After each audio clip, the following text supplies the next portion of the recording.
അസ്സലാമു അലൈക്കും dear friends. ഇന്നത്തെ നമ്മുടെ സ്പെഷ്യൽ നിങ്ങൾ ആരും ഇതുവരെയും ട്രൈ ചെയ്ത് നോക്കിയിട്ടില്ലാത്ത ഒരു അടിപൊളി വെറൈറ്റി റെസിപ്പിയാണ്. നമ്മുടെ ഈ വീഡിയോ കണ്ടുകൊണ്ടിരിക്കുന്ന സമയത്ത് നിങ്ങൾക്ക് ഇഷ്ടപ്പെടുകയാണെങ്കിൽ ഒന്ന് ലൈക്ക് ചെയ്തേക്കണേ. അതുപോലെ തന്നെ നമ്മുടെ ഈ ചാനൽ ആദ്യമായിട്ട് കാണുന്നവരും ഇതുവരെയും സബ്സ്ക്രൈബ് ചെയ്യാത്തവരും പ്ലീസ് ഒന്ന് സബ്സ്ക്രൈബ് ചെയ്തേക്കണേ. ഞാനിടുന്ന വീഡിയോസ് ഉടനടി കിട്ടുന്നതിനായി സബ്സ്ക്രൈബ് ബട്ടന്റെ തൊട്ടടുത്ത് കാണുന്ന ബെല്ലൈക്കൺ കൂടി ക്ലിക്ക് ചെയ്തിട്ട് ഓൾ എന്ന ഓപ്ഷൻ എനേബിൾ ചെയ്യാനും മറക്കല്ലേ.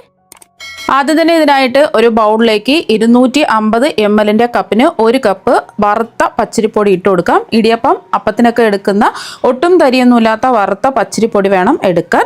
ഞാനിപ്പോൾ അളവ് കപ്പിലാണ് ഈ അരിപ്പൊടി അളന്നെടുത്തിട്ടുള്ളത്. ഇതുപോലത്തെ അളവ് കപ്പില്ലാന്നുണ്ടെങ്കിൽ ഏതെങ്കിലും ഒരു ഗ്ലാസിൻ്റെ അളവിൽ ബാക്കിയെല്ലാം അളന്നിട്ടെടുക്കാം. പൊടിയുടെ കൂടെ തന്നെ നമ്മൾ എത്രയാണോ അരിപ്പൊടി എടുത്തത് അതിൻ്റെ പകുതി റവ ചേർത്ത് കൊടുക്കാം. വറുത്തതോ വറുക്കാത്തതോ ഏത് റവ വേണമെങ്കിലും എടുക്കാവുന്നതാണ്. ഇനി ഇതിലേക്ക് ആവശ്യത്തിനുള്ള ഉപ്പ് ചേർക്കാം. ഞാനിപ്പോൾ ഒരു 1/4 ടീസ്പൂൺ ഉപ്പാണ് ചേർക്കുന്നത്. ഒരുപാട് വേണ്ട, 1/4 ടീസ്പൂൺ മതി. പിന്നെ ഇതിലേക്ക് ഒരു 1/4 ടീസ്പൂൺ ബേക്കിംഗ് സോഡയും കൂടെ ചേർത്ത് കൊടുക്കാം. അപ്പത്തിലൊക്കെ ഇടുന്ന അപ്പക്കാരമാണ് ചേർത്ത് കൊടുത്തിട്ടുള്ളത്. എന്നിട്ട് നന്നായിട്ട് ഇതൊന്ന് മിക്സ് ചെയ്യാം. ഉപ്പും സോഡാപ്പൊടിയെല്ലാം മാവുമായിട്ട് ഒന്ന് മിക്സ് ആവണം.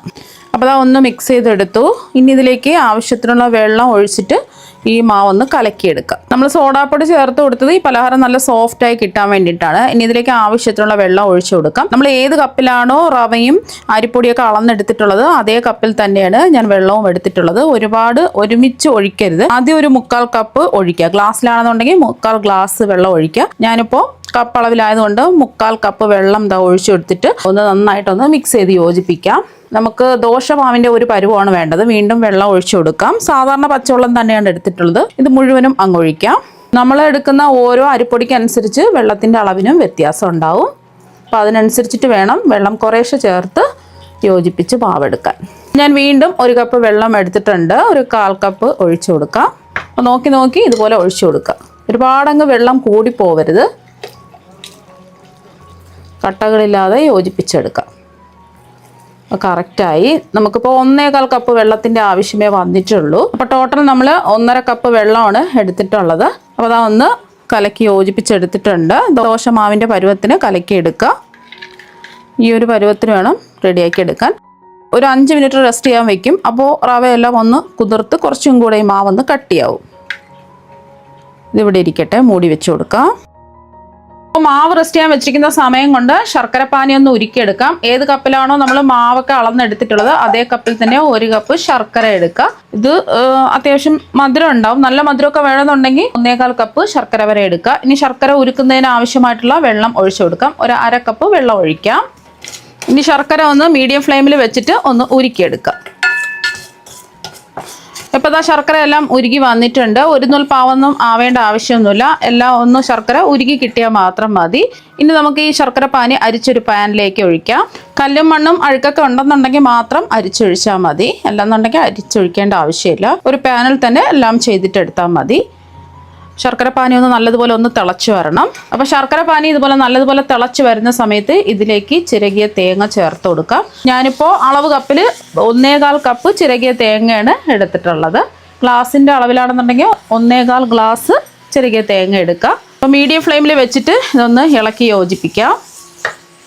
ഒരുപാടങ്ങ് വറ്റി വരേണ്ട ആവശ്യമില്ല. എല്ലാം ഒന്ന് യോജിച്ച് ഒന്ന് കുറുകി കിട്ടിയാൽ മതി. ഇതിലേക്ക് ഫ്ലേവറിന് വേണ്ടിയിട്ട് നമുക്ക് കുറച്ച് ഏലക്കാപ്പൊടിയും കൂടി ചേർത്ത് കൊടുക്കാം. ഒരു 1/4 ടീസ്പൂൺ ഏലക്കാപ്പൊടിയാണ് ചേർത്ത് കൊടുക്കുന്നത്. ഇത് ഏലക്കാപ്പൊടിയല്ല, ഏലക്ക അതിൻ്റെ തൊണ്ട് മാറ്റിയിട്ട് ചതച്ചെടുത്തിട്ടുള്ളതാണ്. ഏലക്കാപ്പൊടിയാണെന്നുണ്ടെങ്കിൽ 1 ടീസ്പൂൺ ചേർത്ത് കൊടുക്കുക. പഞ്ചസാരയും കൂട്ടി ചേർത്ത് പൊടിച്ച ഏലക്കപ്പൊടിയാണെന്നുണ്ടെങ്കിൽ 1 ടീസ്പൂൺ ചേർത്ത് കൊടുക്കുക. ഈ തേങ്ങ ശർക്കര പാനിയിൽ കിടന്ന് ഒന്ന് വറ്റി വരണം. ഒരുപാടങ്ങ് ഡ്രൈ ആവരുത്. ചെറിയൊരു നനവ് വേണം. അപ്പോൾ ഇതെല്ലാം വറ്റി വന്നിട്ടുണ്ട്. ഒരുപാടങ്ങ് വറ്റി വരാൻ നിൽക്കരുത്. എന്നാൽ പിന്നെ ഒരുപാട് കട്ടിയായി കല്ലായി പോവും. ഈ ഒരു സമയം ആവുന്ന സമയത്ത് നമുക്ക് ഫ്ലെയിം ഓഫാക്കി കൊടുക്കുക. ഇതിൻ്റെ ചൂട് മാറി കഴിയുമ്പോൾ കുറച്ചും കൂടെ ഒന്ന് ഡ്രൈ ആയി വരും.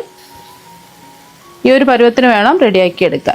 ഇനി ഫ്ലെയിം ഓഫാക്കിയിട്ട് ഇത് ചൂട് മാറാൻ വേണ്ടിയിട്ട് മാറ്റി വയ്ക്കാം. ഇപ്പം ഞാനൊരു ഇഡ്ഡലി ചെമ്പിൽ കുറച്ച് വെള്ളം തിളപ്പിക്കാൻ വെച്ചിട്ടുണ്ട്. ഇതിൻ്റെ മുകളിലായിട്ട് ഇഡ്ഡലി തട്ട് ഇതുപോലെ കമഴ്ത്തി വെച്ച് കൊടുക്കുക. ഇതിലേക്ക് ഒരു സ്റ്റീൽ പാത്രം വെച്ച് കൊടുക്കുക.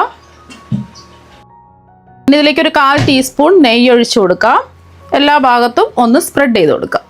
വെള്ളം നന്നായിട്ട് തിളച്ച് ഈ പാത്രം നല്ലോണം ഒന്ന് ചൂടാവണം. എല്ലാ വശത്തും ഇതുപോലെ ഉള്ള ഒരു പാത്രം വേണം എടുക്കാനായിട്ട്. വെള്ളമൊക്കെ തിളച്ച് പാത്രം ഒന്ന് നന്നായിട്ട് ചൂടാവണം. മൂടി വെച്ച് കൊടുക്കുക. നമ്മൾ ഫില്ലിംഗ് തയ്യാറാക്കുന്ന സമയം മാത്രമേ ഈ മാവ് റെസ്റ്റ് ചെയ്യാൻ വെച്ചിട്ടുള്ളൂ. ഇനി തുറന്ന് നോക്കാം.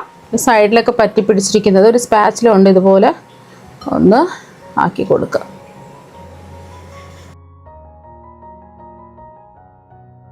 മാവ് കണ്ടില്ലേ, കുറച്ചും കൂടെ ഒന്ന് നമ്മൾ റവയൊക്കെ കുതിർന്ന് സോഫ്റ്റായി ചെറുതായിട്ടൊന്ന് കട്ടിയായിട്ട് വന്നിട്ടുണ്ട്. ഇതാണ് നമ്മുടെ ബാറ്ററിൻ്റെ പരുവം.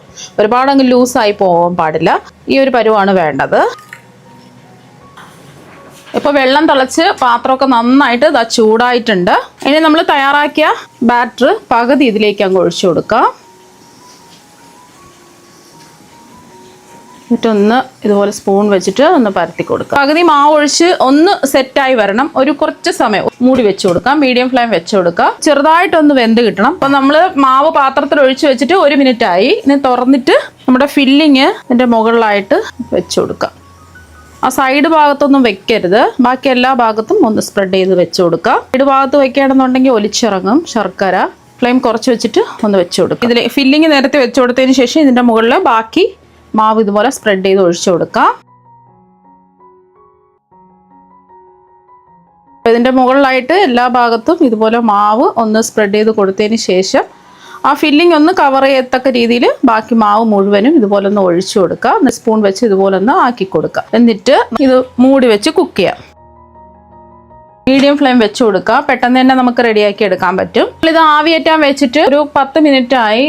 ഇനി നമുക്കിത് തുറന്ന് നോക്കാം. മാക്സിമം 10 മിനിറ്റെങ്കിലും ആവിയേറ്റാൻ വെക്കണം. 5 മിനിറ്റ് ഒക്കെ ആവിയേറ്റാൻ വെക്കുകയാണെന്നുണ്ടെങ്കിൽ വെന്ത് കിട്ടില്ല. കൊണ്ട് ഇതുപോലെ ഒന്ന് കുത്തി നോക്കാം. ടൂത്ത്പിക്ക് ക്ലിയർ ആയിട്ട് വന്നിട്ടുണ്ട്. മാവൊന്നും ഒട്ടിപ്പിടിച്ചിട്ടില്ല. അപ്പോൾ അതിന്റെ ചൂട് നന്നായിട്ട് മാറണം. ഇഡലി ചെമ്പിൽ നിന്ന് നമുക്ക് മാത്രം പുറത്തെടുത്ത് മാറ്റി വെക്കാം. ഇപ്പൊ ഇതിന്റെ ചൂടൊക്കെ ഒന്ന് മാറിയിട്ടുണ്ട്. ചെറിയൊരു ചൂടേ ഉള്ളൂ, കുഴപ്പമില്ല. ചൂട് മാറുമ്പോൾ ഇതിന്റെ സൈഡൊക്കെ വിട്ട് വരും. ഇനി ഇതിന്റെ സൈഡൊക്കെ ഒന്ന് വിടിയിച്ചു കൊടുക്കാം. എന്നിട്ട് ഒരു പാത്രത്തിലേക്ക് മാറ്റാം. ഇനി ഈ പാത്രം എല്ലേന്ന് തുറന്ന് നോക്കാം. ഇത് അടിപൊളിയായിട്ട് വീണ് കിട്ടിയിട്ടുണ്ട്. ഇനി ഇത് ഇഷ്ടമുള്ള ഷേപ്പിൽ കട്ട് ചെയ്തെടുക്കാം.